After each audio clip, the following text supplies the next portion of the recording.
Natalia, bueno, tú pasaste por una cosa que a nosotros es una realidad bien distinta de la que uno vive, ¿no es cierto? Y que es haber estado justamente en la cárcel. Y nosotros tenemos algunas imágenes de cómo muestran la cárcel, así como en las teleseries, en las series de televisión. Es nada que ver. Mira, por ejemplo, ahí estamos viendo El Regreso, esta serie donde Alejandra Fosalva era una mujer que caía en la cárcel y que después salía y trataba de recuperar a su hijo. Pero, ¿qué te pasa cuando ves este tipo de imágenes en la tele? No tiene mucho de cierto. O sea, yo vi capítulos del Regreso y no es tan dramático como se ve. Ah, es menos dramático en la vida real que como lo muestran. No, encuentro que le pusieron mucho. Es que lo muestran como un calabozo, así como no agua, es tan así. Comida, así. No es tan así, al contrario. ¿Cómo es? La cárcel de mujeres en Chile. ¿Cómo es la cárcel de mujeres? Exacto. Muy abierta a todo, o sea, ahora las cárceles concesionadas de hombres se relaciona un poco más con lo que se ve en esa teleserie. Que hay más violencia, dices. No, que es más el encierro. Es más chico, los espacios son más chicos. Viven individualmente, pero en la cárcel de mujeres tú convives con más de 100, 200 personas por dormitorio. ¿Será por dormitorio? Sí. ¿Y cuántos dormitorios hay? Desde 6 por sección. 6 por sección. ¿Y cuántas secciones hay en las que tú 2, 4, 6, 8, casi 10. Ok, 10 secciones, 6 secciones que se dividen del desorden a lo que es conducta. Ok, así las categorizan. Sí. ¿Y tú por qué caíste y en cuál sección estabas? Yo pasé por todas las secciones. ¿En serio? ¿Por conducta? Por conducta y porque llegué a lo que es maternidad.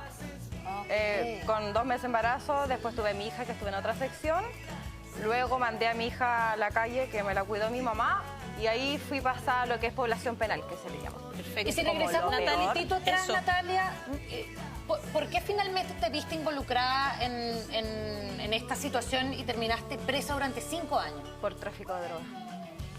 Por tráfico de drogas. ¿Qué traficabas?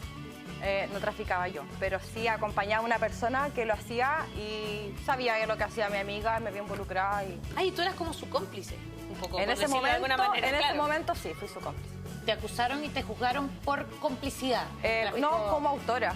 Como autora. Sí, como autora. Sí, las dos, el mismo... Al mismo nivel las dos, ¿ah? Sí. ¿Y tú alguna vez vendiste y qué vendían pasta base? Cocaína. Cocaína. Sí, entregaba a ella, sí, cantidades grandes, no... Claro, no era pequeño, claro. No era un microtráfico, era un tráfico... era un tráfico grande. Mira. ¿Estás arrepentida, Natalia, de eso? A ver, arrepentirme de las cosas que hacía, no. Uno sabe lo que hace, mayor de edad, está consciente con quién anda y con quién no y lo que está haciendo. Pero sí, si pudiera retroceder el tiempo, obviamente me hubiese fijado más en las amistades. Uno loca por la vida, cabra, no medí las consecuencias y buscáis la diversión, el dinero fácil. Claro. Pero la cárcel te hace replantearte las cosas que hiciste, ¿no? Sí, yo creo que sí. A mí me sirvió, lo tomé como experiencia, nunca más lo volvería a hacer y... No, es algo que alguna persona que anda así como loca por la vida en este momento y que tu historia le puede servir? ¿Qué pasó? ¿Nos podrías describir como minuto a minuto el momento en que te toman presa? Sí. ¿Cuando te pillaron? Me pillaron, es que fue como un control de detención. ¿Ya? Fue un control de detención, yo iba con otra niña y otro joven. ¿Ya? Y ¿iban en auto, que caminando? En el auto, en un auto. Manejando por un barrio X, donde adelante de nosotros iba otro auto. ¿Ya? Con puros jóvenes. O sea, yo los miré así, cabritos. Claro. Y no avanzaban y ahí yo salí con mi choreza. Con la chispeza en la choreza. Bajé el vidrio y apúrense y la weá eran rápidos. No se bajaron rápidamente. No. Sí.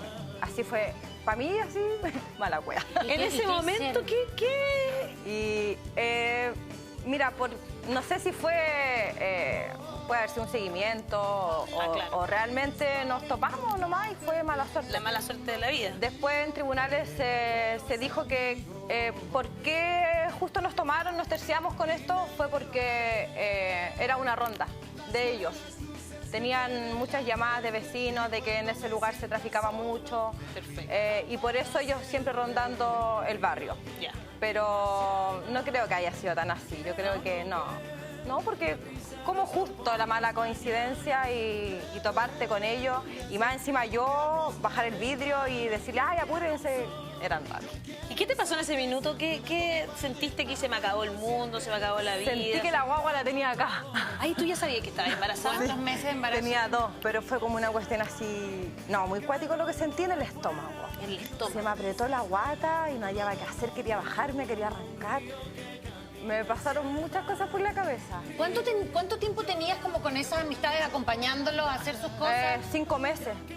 5 meses. Y te enteras que estás embarazada y nunca pensaste, pucha, me puedo meter en un problema, estoy embarazada, mejor me sal... Nunca lo pensaste. No. Seguiste nomás. Sí. ¿Y ese día que te toman detenida, te llevan a dónde? Ese día me toma, nos llevan a investigaciones, ¿Ya? en narcóticos, la que está en 5 de abril. Y luego de ahí estuve todo el día, parte del día, toda la noche, y al otro día te llevan a Yamapocho, donde está como la casa grande de donde está la investigación. Sí, de la PDI. Claro, y después de eso, como a las 8 de la mañana te pasan a la fiscalía. Y ahí te pasan el control de detención. Estuve como 2 días entre comisaría, tribunal, fiscalía y... ¿Qué sensaciones? Porque al principio desesperación, ganas de arrancar, decías tú esta cuestión en la guata. Sí. Después, ¿qué te va pasando? No, estuve todo el rato así en estado de shock. No quería creer lo que me estaba pasando. Pero sabías No. que te podía pasar. Sí, lo sabía. Pero... Y me sentía culpable de lo que estaba pasando. Me sentí muy culpable ese día por lo que yo hice, porque a lo mejor si me hubiese quedado callada... Ya, pero ¿verdad? ¿por qué si te me hubiese quedado callada? No Porque hubiese ella fue echado la- la teoría de los gallos que iban adelante de nosotros, no me hubiese pasado nada. Si es que hubiese sido realmente como ellos dicen que era una ronda que de rutina que andaban haciendo en el sector. Pero yo bajé el vidrio y les grité de todo. Po. O sea, que tu arrepentimiento iba por ese lado. Sí, Si me hubiese me quedado fe- callada, no me hubiese sí. pillado. En No ese por- momento. No, pero en ese por, momento. no por el tema de fondo, que era lo que estaban haciendo. Claro, no, nosotros íbamos en dirección a otro lado y no teníamos nada que hacer ahí, solamente pasamos. Y más encima... Ni siquiera vivíamos en ese sector donde andábamos. Entonces, que haya sido un seguimiento o de repente sí. Finalmente, puede haber- ese mundo de microtráfico se venden como en un sector distante a donde ustedes viven. ¿Van a vender a otra Es que el comuna? microtráfico pasa en todas las comunas. No, pero en la que tú estabas En la que yo involucrada. estaba, sí, yo creo que sí. Estación Central es un lugar donde hay. Ah, ya, por pero todos ustedes lados. vendían en su comuna a su vecino. No, yo me o se acuerdo que iban a otra comuna a vender. nosotros pasamos por esa comuna y nos dirigíamos hacia el centro. A otro lugar Nada que ver. a dejar algo. Oye, Nada te que ver toca. ahí. Pasa el tiempo y después de todo este tiempo que ha pasado, de los 5 años que cumpliste tu pena, después de haber salido y todo, ¿el arrepentimiento cambia? O sea, ya no estás arrepentida por haber echado la choreada, sino Me que sirvió por... Sí, ahora ya aprendo a cerrar la boca. Ahora ya no a cualquiera le puedo decir algo. No, sí, pues fue heavy y después, bueno, aprendí, pues. ¿Aprendiste? Aprendí, sí, obviamente aprendí. Oye, ¿cómo es Fuerte estar igual. embarazada y vivir ese embarazo en Eso la fue cárcel? lo más penoso, tener a mi hija ahí, no haber estado con mi familia, mi mamá, mi papá, que te consintieran, que te cuidaran. El estar dentro de una cárcel embarazada es triste. Eso fue lo más triste, más que estar los 5 años. El haber estado sola ahí, el haber ido a tener a tu hija a un hospital público donde tenía una gendarme al lado, no a tu mamá. Eso era como lo más... ¿Tú ¿El papá de tu hija no estaba contigo en ese No, no momento? existe el No papá. existe. Ya, perfecto. ¿Y tus papás te acompañaron en ese proceso? Sí, yo salí de la cárcel del CPF hacia el Barros Luco, te derivan. Todas las internas las llevan ahí. Y yo rápidamente llamé a mis papás y les dije que ya estaba lista y que me iba al hospital. ¿Y tenías teléfono? Sí, tenía teléfono. Sí. Tenía mi teléfono y lo primero que hice fue llamar a mis papás. Oye, y todo este proceso... Llegué allá, mis papás ya estaban, que fue muy chistoso. Así la paca. La me dice, "Chiu, ¿ya llegaron ya ustedes acá? ¿Y qué le avisó?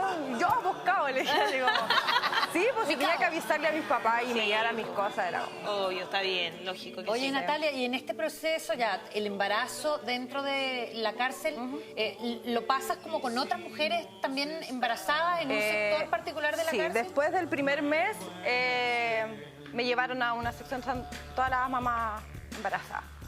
Ahí estuve hasta que me fui a mejorar. Claro, los 9 meses, digamos.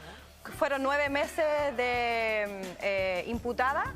Coincidieron con los 9 meses que tenía que ir a mejorarme. Claro. Y después me fui a mejorar y llegué nuevamente al CPF, a la sección cuna, que se llama ¿Dónde estás con los bebés? Y ahí donde como que se arman pequeñas familias también, sobre todo porque las mujeres... ¿Cómo fue ese proceso de empezar la maternidad dentro de este lugar? Mira, dentro de todos los sectores que recorrí de la cárcel, creo que fue el peor. ¿El peor? Sí, estaba con mi hija, pero existía más envidia, eran más los problemas, porque todos los niños juntos, o sea, desde el recién nacido hasta los 2 años y algunos más grandes, problemas entre los niños y pelea. Entonces, ¿qué pasaba? Que peleaban las mamás. Claro, se involucraban y peleaban. Sí, claro. Y eso, el niño le pega a uno, lo muerde, que pasaba mucho, que habían sala cuna adentro para que las mamás pudieran salir a trabajar dentro del penal. Y los niños peleaban y después se agarraban a las mamás, pues entonces era peor. Cadena de pelea. Sí, claro. ¿Y ahí duermen todas juntas o duermen en piezas separadas? No, todas juntas, cama, cuna. Ah, entonces lloraba uno y se ponía a llorar todo, ¿no? No, era terrible porque mi hija era muy llorona, muy llorona. Y la tenía durmiendo toda la noche en el pecho y la bajaba así, ¡guau! Y despertaba a todas las guaguas. Pues el nivel de estrés igual para ellos es brutal, me imagino. Igual están ahí. ¿Ellos pueden recibir visita? ¿Tienen alguna...? ¿Los niños? Sí, los niños pueden recibir la visita de sus abuelos con más frecuencia, digamos, que el resto de los reclusos. Existe algo que se llama... ¿cómo es el nombre? Salidas que tienen los niños. Mira. No solamente tu familia te ve el día de visita. Tú haces un escrito que se entrega a la funcionaria de sección y el niño sale con un vínculo con la familia. Mi hija pasaba, no sé, 5 días fuera, volvía, estaba 2 días, después iba de nuevo. Era poco el tiempo que yo la tenía conmigo porque muchas enfermedades. Se enfermó muy guaguita, entonces ya después opté por que se fuera.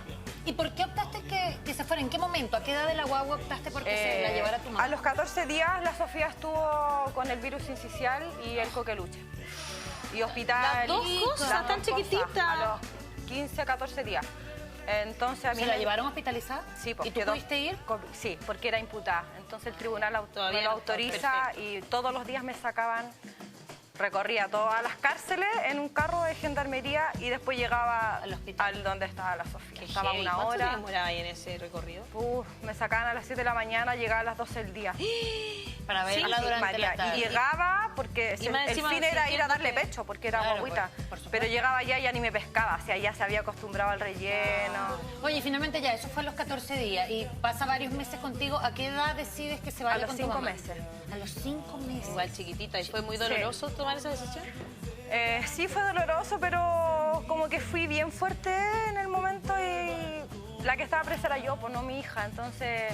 ¿Lo decidiste tú o te lo pidió tu mamá? No, lo decidí yo. Mi mamá no quería que yo hiciera eso, de hecho ni siquiera me la cuidó en ese momento. ¿Por qué? Porque ella decía que yo tenía que estar con mi hija y que si yo ya estaba ahí tenía que aguantármela y que a mí me correspondía estar con ella. ¿Y entonces quién te la cuidó cuando En un principio la cuidó una tía, hermana de mi papá. Y después mi mamá, yo creo que se le agrandó el corazón y llegó un día de visita a buscarla y se la llevó. Es que es difícil entenderlo desde si uno se pone como claro, porque las mamás somos súper aprensivas. Bueno, la situación es súper distinta, pero mi hijo el año pasado se fue a vivir con su papá. Y como que uno siente la presión social de que, no, es que tú tienes que estar con ese hijo. Pero tú estabas pensando en tu hija cuando tomaste esa decisión. Yo pensaba en ella, no en mí. No iba a mandarla afuera para yo estar leseando o hacer 1000 cosas adentro, ¿no? Era por... La Sofía quedó crónica, es asmática, se me volvía a enfermar, podía contagiar a otros niños, entonces era un conjunto de cosas. Natalia, quiero que nos cuentes cuál es el momento más difícil que pasaste en la cárcel, pero quiero que me lo